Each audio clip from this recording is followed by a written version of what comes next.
할렐루야. 오늘도 하나님의 은혜와 축복이 여러분과 여러분의 가정에 충만하시기를 주의 이름으로 축원을 드립니다.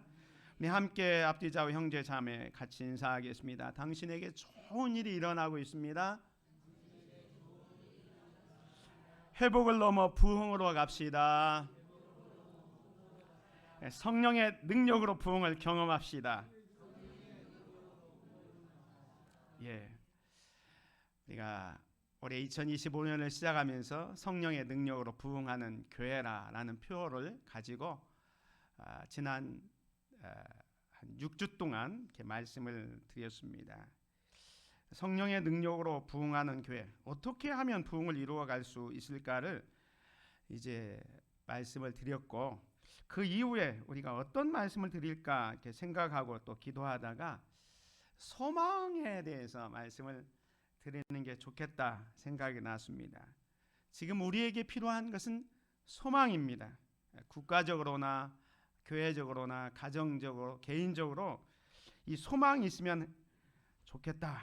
그래서 소망이라는 주제로 말씀을 드리려고 합니다. 앞으로 8주간에 걸쳐서 이 소망에 대해서 말씀을 드리려고 합니다. 그래서 전체 주제는 이제는 소망을 이야기합시다. 한번 따라서 하겠습니다. 이제는 소망을 이야기합시다.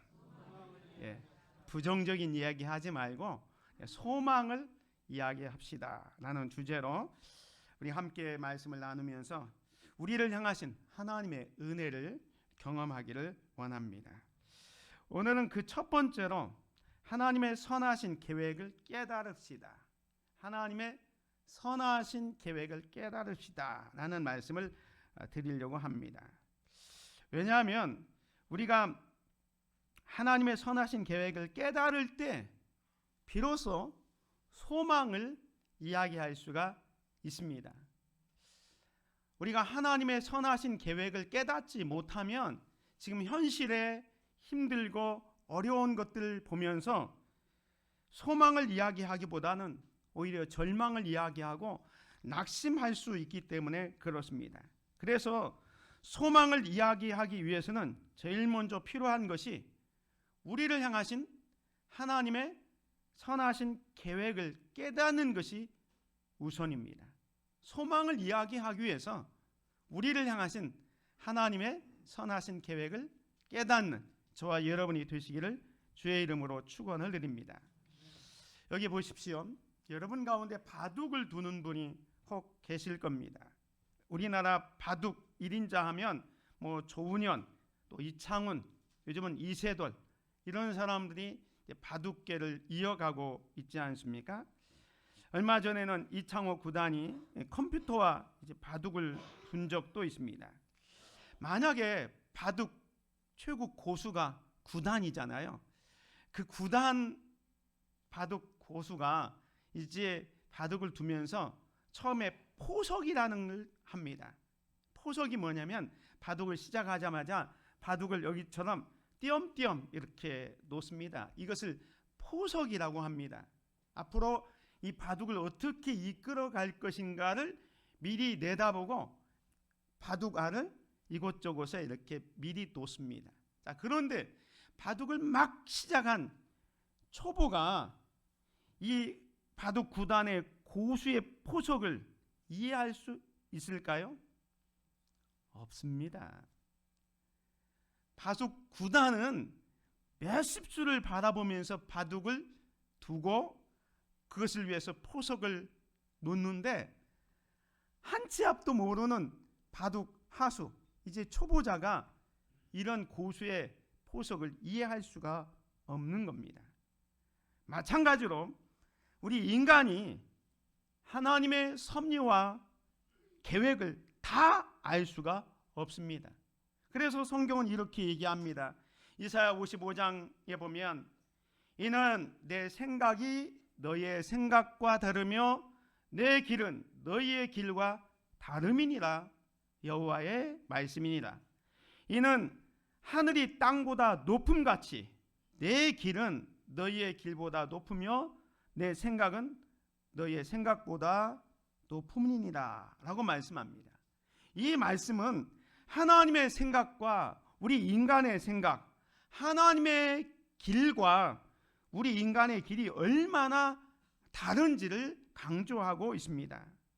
하나님은 인간의 이해를 초월하는 존재로서 그의 계획과 목적은 우리의 제한된 머리로는 이해할 수가 없는 것입니다. 우리가 하나님을 신뢰하고 그분의 뜻을 따르는 것이 얼마나 중요한지를 강조하고 있는 말씀이 이 이사야 55장 8절과 9절의 말씀입니다. 우리의 생각과 계획이 항상 옳지 않을 수 있으며, 그렇기 때문에 하나님의 지혜를 의지하는 것이 필요하다라는 것을 말씀해 주고 있습니다. 하나님의 생각을 우리 인간이 다 이해할 수 없습니다. 오늘 본문에서도 하나님께서는 하나님의 계획을 다 알지 못해서 오해했던 이스라엘 백성들에게 이렇게 말씀하십니다. 11절입니다. 여호와의 말씀이니라.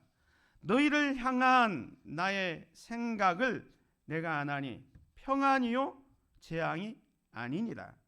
너희에게 미래와 희망을 주는 것이니라 라고 말씀합니다. 너희를 향한 나의 생각, 계획입니다. 이것은 재앙이 아니고 평안이다. 너희에게 미래와 희망을 주는 것이라 라고 말씀합니다. 그런데 이 말씀을 하신 배경을 우리가 좀 이해를 해야 합니다. 이 에레미야 19장의 배경을 잠깐 말씀드리면, 이스라엘 백성들은 솔로몬 이후에 나라가 이렇게 두 개로 나누어집니다. 북쪽 이스라엘과 남쪽 유다로 이렇게 나누어지죠. 그런데 북쪽 이스라엘은 아수르에 의해서 BC 722년에 이스라엘이 망하게 됩니다. 그리고 남쪽 유다도 이 바벨론에 의해서 무려 3차례에 걸쳐서 포로로 끌려가게 됩니다. 그리고 결국 BC 586년에 이 유다도 멸망하게 됩니다. 오늘 본문은 1차와 2차에 걸쳐서 포로로 끌려갔던, 이 바벨론에 끌려갔던 그 유다 백성들을 향해서 이 에레미야가 그들을 위로하고 격려하기 위해서 쓴 편지입니다. 오늘 본문 말씀 29장 1절에 보면 이렇게 말씀합니다. 선지자 에레미야가 예루살렘에서 이 같은 편지를 느부갓네살이, 이 느부갓네살은 바벨론의 왕입니다. 느부갓네살이 예루살렘에서 바벨론으로 끌고 간 포로 중 남아있는 자들과 바벨론으로 끌고 가서 그곳에서 아직 살아있는 장로들, 제사장들, 선지자들과 모든 백성에게 편지를 한 것이 이 에레미야 29장입니다. 그래서 이 에레미야 29장의 내용을 오늘 본문의 말씀에 보면 우리를 향한 하나님의 계획은 평안과 미래와 소망이다, 이렇게 전해주고 있는 거예요. 자, 여러분 보십시오. 포로된 자들에게 어떤 말이 위로와 격려가 될까요? 바벨론이 지금 유다 백성들을 1차와 2차에 걸쳐서 포로로 끌고 갔어요. 아직 3차 포로는 안 됐고 1차, 2차 포로로 끌고 갔는데, 이들을 위로하고 격려할 수 있는 말이 뭐겠습니까? 어떤 선지자는 이렇게 격려합니다. 조금만 참으십시오. 앞으로 2년이면 포로 생활 끝나고 돌아올 것입니다. 그러니까 조금 참으면 포로 생활 끝난 2년이면 됩니다 라고 얘기합니다. 그런데 어떤 선지자는 여러분, 그 포로 끌고 간 그곳에서 집도 짓고 그 다음에 결혼도 하고 아들, 딸 낳고 또 그 땅에서 여러분을 포로로 잡아온 사람들을 위해서 기도하면서 생활하세요. 여러분이 포로로 잡혀온, 포로 생활하는 사람이라면 어떤 말이 위로가 되겠습니까? 2년만 참으면 돌아온다, 이 말이 위로가 되겠죠. 그곳에서 언제 돌아올지 모르니까 장가가고 시집가고 그곳에서 살다. 실제로 이 유다 백성들이 바벨론 포로 생활을 하는데 이런 이야기가 있었어요. 거짓 선지자들이 가짜 희망을 이야기합니다.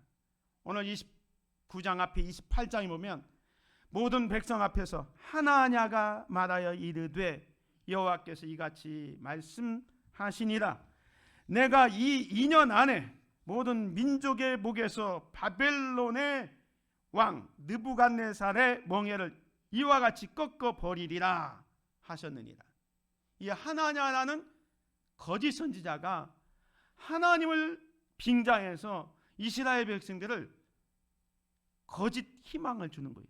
여러분, 포로로 잡혀갔지만 걱정하지 마십시오. 하나님은 어떤 하나님입니까? 사랑의 하나님입니다. 그 하나님께서 여러분을 그냥 그렇게 고생하도록 놔두겠습니까? 2년만 참으십시오. 하나님께서 2년 안에 여러분을 다시 돌아오게 하실 것입니다 라고 가짜 희망을 주었습니다. 지금 당장 이 하나냐의 말을 받았던 사람들에게는 위로가 되었는지 모르지만 그것은 하나님의 계획이 아니었습니다. 그것은 하나님의 뜻이 아니었어요. 오늘날에도 많은 정보와 메시지가 우리에게 들려옵니다. 하나님의 이름을 빙자해서, 하나님의 말씀을 빙자해서 많은 정보, 유튜브 설교, 많은 사람들의 이야기를 우리가 들을 수 있습니다. 감미로운 말과 희망적인 메시지가 반드시 진리가 아닐 수도 있습니다. 오늘 우리는 하나님의 뜻을 분별할 수 있어야 됩니다. 그리고 하나님의 말씀을 따라 살아가는 것이 중요합니다. 이렇게 거짓 선지자 하나냐가 2년 만에 돌아올 수 있습니다라고 가짜 희망을 이야기하는데, 눈물의 선지자 에레미야는 오늘 본문에서 이스라엘 백성들에게 이렇게 얘기합니다. 4절에 보면 만군의 여호와 이스라엘의 하나님께서 예루살렘에서 바벨론으로 사로잡혀 가게 한 모든 포로에게 이와 같이 말씀하시느니라. 너희는 집을 짓고 거기에 살며 텃밭을 만들고 그 열매를 먹어라. 아내를 맞이하여 자녀를 낳으며 너희 아들이 아내를 맞이하며 너희 딸이 남편을 맞아 그들로 자녀를 낳게 하여 너희가 거기서 번성하고 줄어들지 아니하게 하라 말씀합니다. 앞에 가짜 선지자는 가짜 희망을 이야기하는데, 지금 에레미야는 여러분 바벨론 포로 생활 하루 이틀에 끝나는 게 아닙니다. 저 하나냐가 얘기하는 것처럼 1년에 끝나는 게 아닙니다. 여러분 그곳에서 집을 지으세요. 그리고 결혼도 하시고 아들, 딸 장가가고 그 아들들이 딸들이 또 자녀를 낳는 손자를 보도록 여러분 그곳에서 텃밭도 만들고 그곳에서 여러분의 자녀들이 번성하고 줄어들지 않게 하여 주시옵소서. 그렇게 해야 합니다 라고 얘기합니다. 여러분, 포로 생활하는 사람 입장에서는 빨리 포로 생활 마치고 고향으로 돌아가서 그 무너졌던 예루살렘을 회복하고 거기서 예배하기를 원하는데, 지금 에레미야 선지자는 여러분 그곳에서 집 짓고 결혼도 하고 손자들 다 보고 그곳에서 그렇게 사십시오라고 얘기합니다. 그것만이 아닙니다. 7절에 보면 너희는 내가 사로잡혀 가게 한 그 성읍의 평안을 구하고 그를 위하여 여호와께 기도하라. 자기들을 포로 잡아온 그 바벨론 백성들을 위해서 기도하라는 거예요. 그 바벨론의 성읍을 위해서 기도하라는 거예요. 그 성읍이 평안해야 너희도 평안할 것이다 라는 얘기를 하는 거예요. 우리로 보면 지금 우리를 힘들게 하고 어렵게 하는 그 사람들을 위해서 기도하라 라는 것과 같습니다. 그러면서 10절에는 이렇게까지 얘기합니다. 여호와께서 이와 같이 말씀하시니라. 바벨론에서 70년이 차면, 몇 년? 70년이 차면 내가 너희를 돌보고 나의 선한 말을 너희에게 성취하여 너희를 이곳으로 돌아오게 하리라 말씀합니다. 그러면서 주셨던 말씀이 오늘 11절입니다. 다시 한번 읽습니다. 시작. 여호와의 말씀이니라.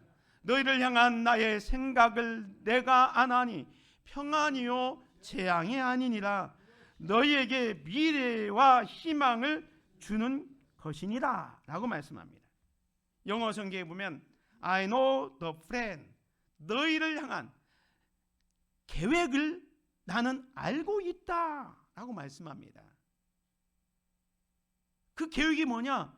너에게는 재앙이 아니라 평안. 여기 보면 이 평안은 히브리 성경에 보면 살롬으로 말씀합니다. 너에게 재앙이 아니라 평안, 살롬을 줄 것이고 너에게 미래, 그 다음에 소망을 줄 것이다 라고 말씀하고 있는 것입니다. 사랑하는 성도 여러분, 이 예레미야가 이 말씀을 하면서 이것은 내 말이 아니고 여호와의 말씀이니라 라고 전하고 있습니다.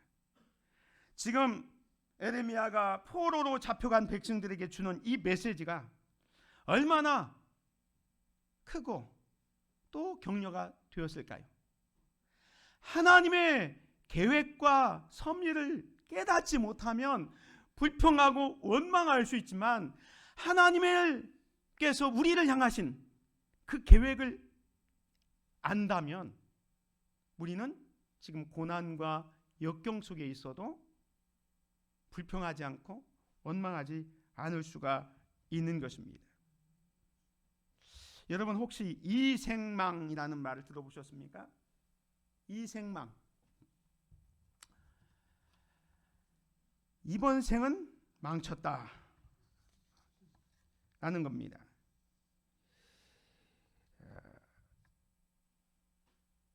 젊은 사람들이 이 세상이 너무 힘들고 또 현실이 너무 어렵기 때문에 이번 생은 망했다라는 이 자조 섞인 말을 이생망이라고 합니다. 젊은 사람들은 M4세대, 연애와 결혼과 출산을 포기하고 그 다음에 집과 인간관계를 포기하고 요즘에는 꿈과 희망까지도 포기하고 있습니다. 그래서 이생망, 이번 생에 망했다. 오늘 우리가 이 정치적인 혼란, 또 경제적 위기, 사회적 혼란, 우리의 미래도 정말로 암담합니다. 그래서 소망보다는 잘 될까 낙심하고 절망하고 정말로 앞이 캄캄한 시대를 살고 있습니다. 그러나 저는 이 시간 우리 성도님들에게 새로운 이생망에 대해서 말씀을 드리려고 합니다. 새로운 이생망. 이 이생망은 어떤 이생망이냐? 이번 생에 망했다가 아니라 이번 생은 소망이 있다. 예수님 덕분에. 아멘. 아무리 힘들고 어려울지라도 이번 생에 소망이 있습니다. 왜? 예수님 때문에. 우리를 향하신 하나님의 놀라운 계획을 아는데 그건 재앙이 아니라 평안이요, 너에게 미래와 소망을 준다. 오늘 본문 말씀 11절 다시 보십시다. 같이 읽습니다. 시작. 여호와의 말씀이니라. 너희를 향한 나의 생각을 내가 아나니 평안이요 재앙이 아니니라. 너희에게 미래와 희망을 주는 것이니라. 오늘 저와 여러분들이 이 생망, 이번 생에 소망이 있다.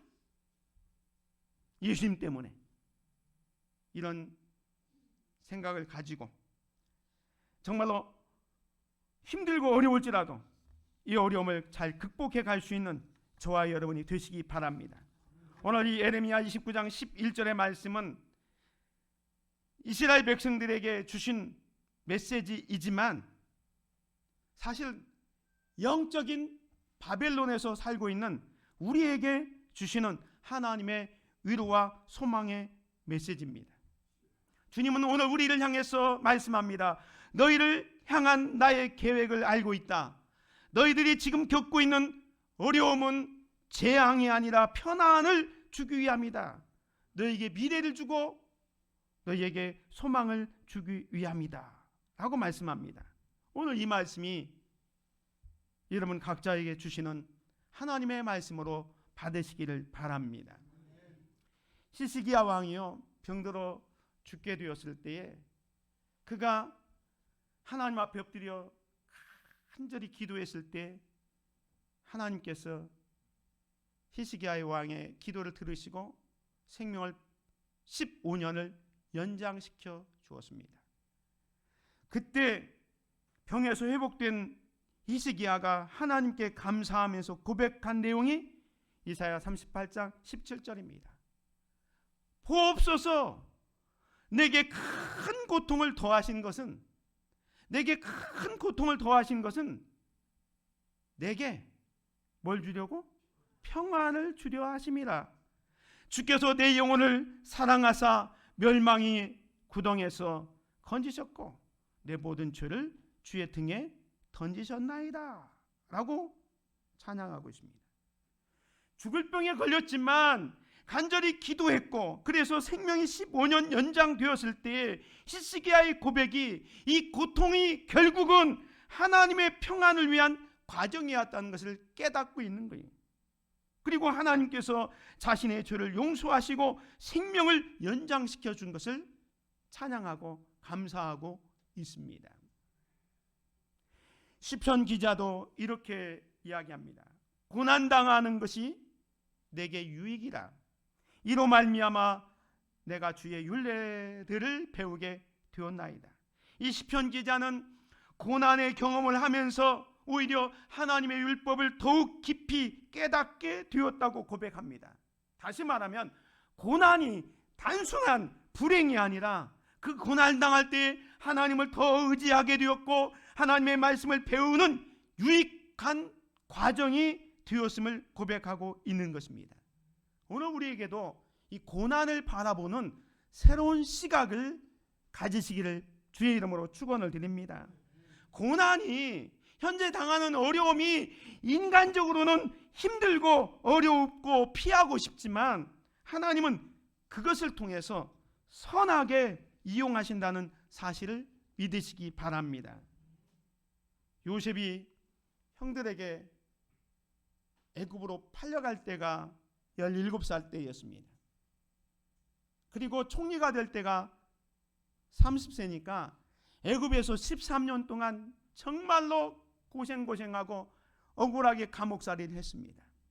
그렇지만 그 13년이 허송세월이 아니라 하나님께서는 이 요셉을 하나님의 사람으로 만들어가고 앞으로 애굽의 총리가 되고 자기 민족과 온 세계를 구원하는 위대한 사람으로 만들어가는 13년이었다는 사실을 우리는 기억해야 합니다. 이스라엘 백성들이 출애굽에서 바로 가나안 땅으로 가지 않고 40년 동안 광야 생활을 했던 이유가 뭡니까? 그들은 애굽에서 430년 동안 살면서 노예 근성, 노예 습성이 몸에 배어 있었습니다.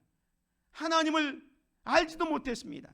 그런 이스라엘 백성들을 광야에서 만나와 메추라기를 먹이시고 밤에는 불기둥, 낮에는 구름기둥으로 인도하면서 하나님을 의지해야 된다, 하나님을 바라봐야 된다는 것을 40년 동안 몸에 배게 했습니다. 그리고 하나님만 의지하고 바라보는 자들만 추려서 가나안에 들어가게 하셨던 거예요. 이 40년이 그냥 40년이 아니라 하나님의 사람들을 만들어가는 과정이었습니다. 바벨론의 포로 생활 70년도 마찬가지입니다. 이스라엘 백성들이 하나님께 범죄하고 우상 숭배했기 때문에 그 징벌로 바벨론에 의해서 1차, 2차, 3차까지 포로로 끌려가서 그곳에서 정말로 포로 생활하는 겁니다.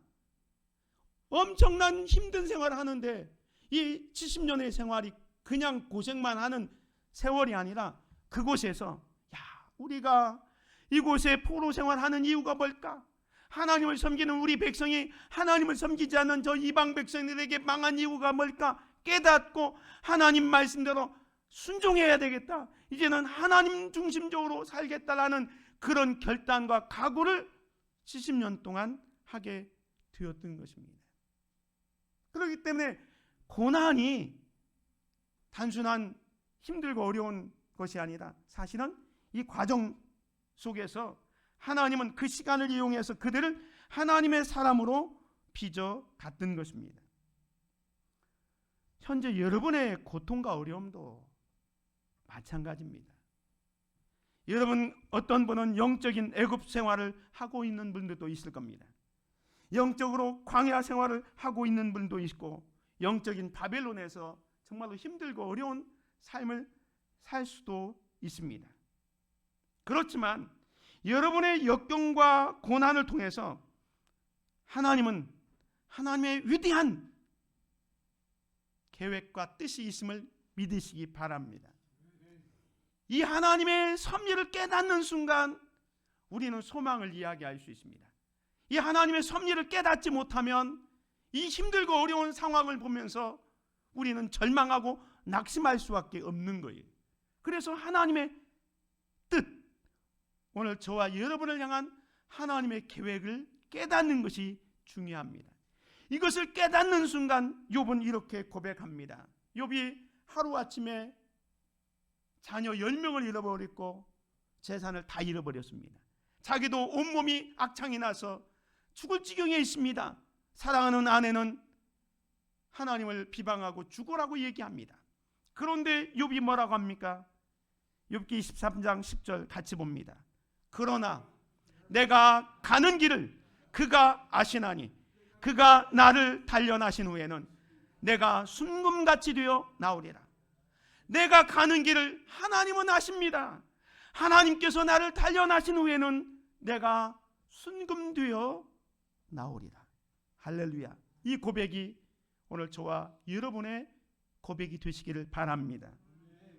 지금 혹시 고난의 길을 걷고 있습니까? 광야와 같이 길이 보이지 않아서 답답합니까? 영적 바벨론에서 힘든 삶을 살고 있습니까? 여러분을 향한 하나님의 선하신 계획을 믿으시기 바랍니다.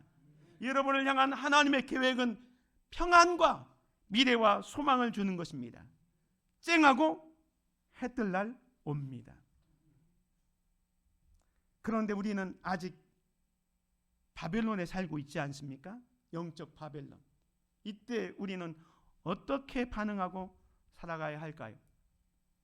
첫 번째로는 기도해야 합니다. 오늘 12절에 보면 너희가 내게 부르짖으며 내게 와서 기도하면 내가 너희들의 기도를 들을 것이요 라고 말씀합니다. 하나님께서는 바벨론의 포로 생활로 절망과 불확실성에 살고 있는 자들에게 희망의 메시지를 주셨습니다. 그들에게 약속했습니다. 무엇을 약속합니까? 너희들이 그 자리에서 내게 부르짖으며 내게 와서 기도하면 내가 너희들의 기도를 들어주겠다. 이스라엘 백성들은 하나님을 믿는데 나라가 멸망해서 포로로 잡혀왔기 때문에 하나님이 자기들을 버렸다고 생각했습니다. 그런데 하나님은 말씀합니다. 너희들이 그곳에서 힘들고 어려운 그곳에서 나를 향하여 기도하라. 그럼 내가 듣겠다라고 말씀합니다. 하나님은 이스라엘의 고통을 외면하지 않겠다는 겁니다. 사랑하는 성도 여러분, 오늘 우리도 마찬가지입니다. 우리의 삶의 어려움 속에서 우리가 할 수 있는 것은 하나님을 향하여 기도하는 겁니다. 때로는 응답이 더디게 느껴지고 상황이 나아지지 않는 것처럼 보일 수도 있습니다. 그러나 하나님은 우리의 기도를 외면하지 않으시고 가장 선한 때 가장 좋은 방법으로 응답하십니다. 때문에 어려움 속에서도 낙심하지 말고 하나님을 찾으십시오. 기도의 자리에서 주님과 교제하며 신실하게 응답하시는 하나님을 신뢰하십시오. 고난의 세월, 아픔의 눈물, 광야 같은 삶이 일지라도 주님께서 여러분과 함께 하십니다. 힘든 장애물이 여러분을 막고 있을 때, 소망이 없을 때, 그때 그 고난 앞에서 우리가 해야 될 일은 바로 기도입니다. 하나님은 우리의 부르짖음을 들으시고 들으시는 분입니다. 우리의 작은 신음까지도 들으시는 하나님께 기도해서 응답받는 귀한 성도들이 되시기를 주의 이름으로 축원을 드립니다. 에레미야도 옥에 갇혀가지고 있을 때 하나님께서 에레미야에게 나타나셔서 주셨던 말씀이 이겁니다. 이를 행하시는 여호와, 그것을 만들며 성취하시는 여호와, 그의 이름을 여호와라 하는 이가 이와 같이 이르는 시도다. 너는 내게 부르짖으라. 내가 네게 응답하겠고 네가 알지 못하는 크고 은밀한 일을 네게 보이리라 말씀했습니다. 사도 바울은 오늘 저와 여러분에게 이렇게 권면합니다. 아무것도 염려하지 말고, 지금 힘들고 어렵다고 해서 불평하고 염려하지 말고, 다만 모든 일에 기도와 간구로 너희 구할 것을 감사함으로 하나님께 아뢰라. 그리하면 모든 지각에 뛰어난 하나님의 평강이 그리스도 예수 안에서 너희의 마음과 생각을 지키시리라. 힘들고 어려운 상황 속에서 우리가 할 수 있는 첫 번째는 하나님을 향하여 기도하는 겁니다. 하나님께서 우리의 간구를 들으시고 응답하십니다.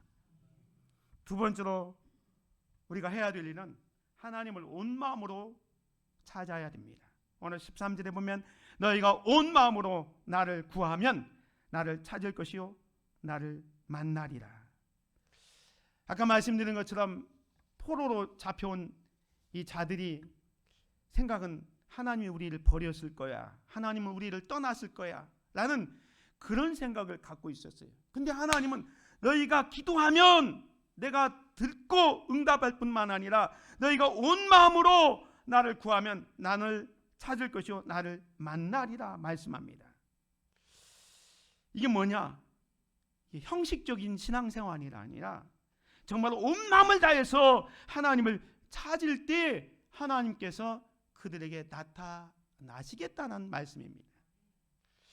우리도 때때로는 하나님이 멀리 계신 것처럼 느낄 때가 있습니다. 기도해도 응답이 없는 것 같고 그래서 신앙이 흔들릴 때도 있습니다. 그러나 하나님은 우리를 외면하지 않으시고 진심으로 주님을 찾을 때 만나 주십니다. 신앙생활이 의무감에서 비롯되는 것이 아니라 온 마음을 다해서 하나님을 찾는 열정으로 이어질 때 우리는 주님을 더 깊이 경험할 수 있습니다.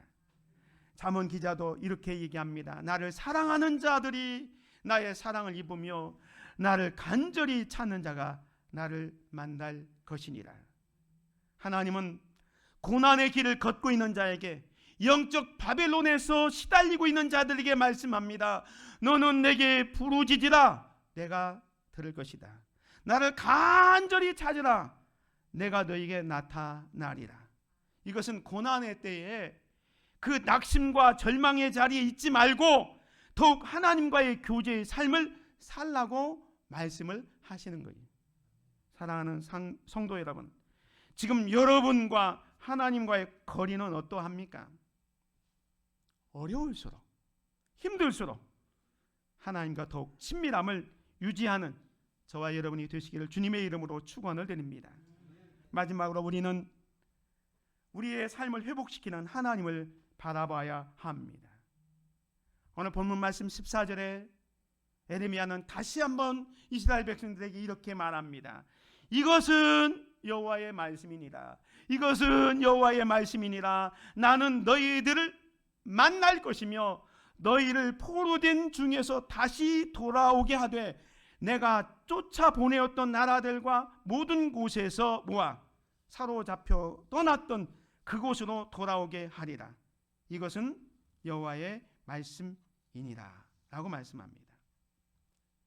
이것은 단순한 귀환을 얘기하는 게 아니라 하나님께서 이스라엘과의 관계 회복을 하시겠다라는 말씀입니다. 사랑하는 성도 여러분, 주님은 우리가 힘들고 어려울 때 절대로 우리를 떠나지 않고 우리와 함께 하시고 우리에게 찾아오셔서 우리의 삶을 회복시켜 주시는 하나님이심을 믿으시기 바랍니다. 현재의 삶에 낙심하고 절망 가운데 있을지라도 하나님은 다시금 우리를 회복시켜 주십니다. 이사야 말씀을 통해서 이렇게 말씀합니다. 네가 물 가운데로 지날 때에 내가 너와 함께 할 것이라. 강을 건널 때에 물이 너를 침몰하지 못할 것이며 네가 불 가운데로 지날 때에 타지도 아니할 것이요 불꽃이 너를 사르지도 못하리니 대전하는 여호와 네 하나님이요 이스라엘의 거룩한 이요 네 구원자임이라 말씀합니다. 포로된 이스라엘 백성들에게 하나님은 구약의 선지자를 통해서 저들을 위로하고 격려해 주셨습니다. 오늘 이제 신약 시대에 살고 있는 저와 여러분들은 어떤 위로의 말씀을 받을 수 있습니까? 주님은 우리를 너무너무 사랑하셔서 참 소망이신 예수님을 이 땅에 보내주셨습니다.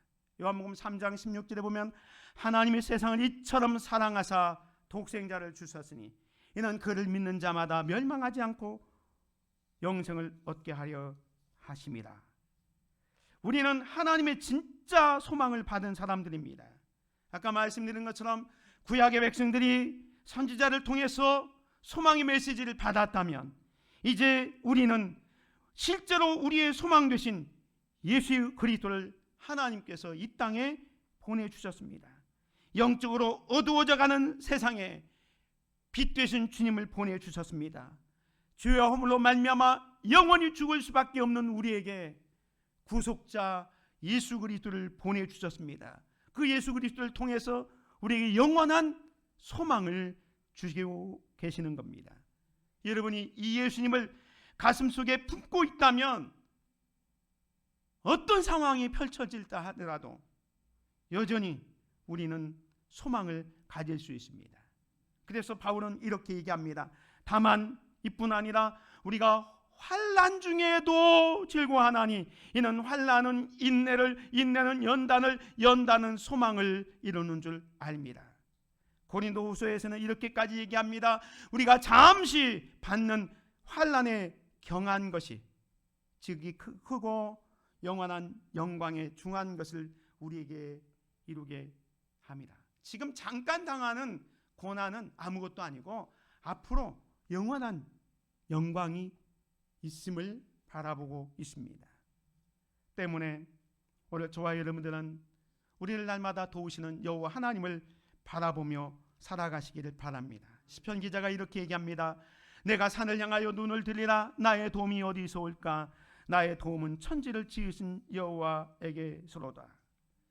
삶의 고난과 시련이 찾아올 때 우리는 두려워하기보다는 하나님을 신뢰하며 기도해야 됩니다. 나의 도움이 어디서 올까? 사람에게서 오는 것이 아니라 하나님께로부터 옵니다.